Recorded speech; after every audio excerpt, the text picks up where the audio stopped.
ওনার সাথে আমি অত্যন্ত ঘনিষ্ঠভাবে কাজ করে আল্লাহ পাক আমাকে সুযোগ দিয়েছিলেন। সেই সুযোগের মধ্যে ওনাকে দেখেছি ওনার দেশপ্রেম, স্বাধীনতা, সার্বভৌমত্বের সাথে কখনো আপোষ করেন। এত কাছে থেকে ওনার সাথে আমি কাজ করেছি। তারপর দেশের জনগণের জানমালের নিরাপত্তার ক্ষেত্রে উনি আপোষহীন ছিলেন।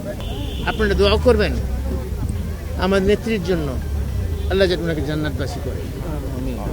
পাশাপাশি দোয়া করবেন আমার নেতার জন্য, আল্লাহ যাতে ওনাকে ওনার উপর অর্পিত দায়িত্ব অতি ন্যায্যতার সাথে সঠিকভাবে পালন করতে পারেন, যাতে দেশের জনগণ উপকৃত হয়। ইনশাল্লাহ থাকবে।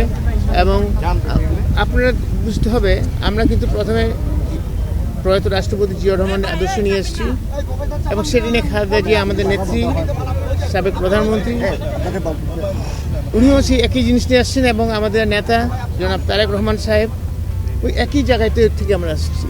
তো সেখানে কোনো পরিবর্তন হওয়ার কোনো আশঙ্কা তো নাই।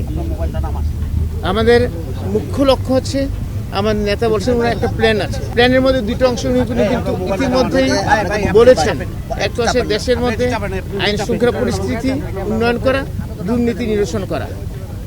এই দুটো কিন্তু উনি অলরেডি জাতির সামনে নিজেকে প্লেস করেছেন। তো আপনি নিশ্চয়ই বুঝতে পারেন উনার কথাবার্তা, উনার কনফিডেন্সটাকে, লেভেলটাকে আপনি নিশ্চয়ই বুঝতে পারেন।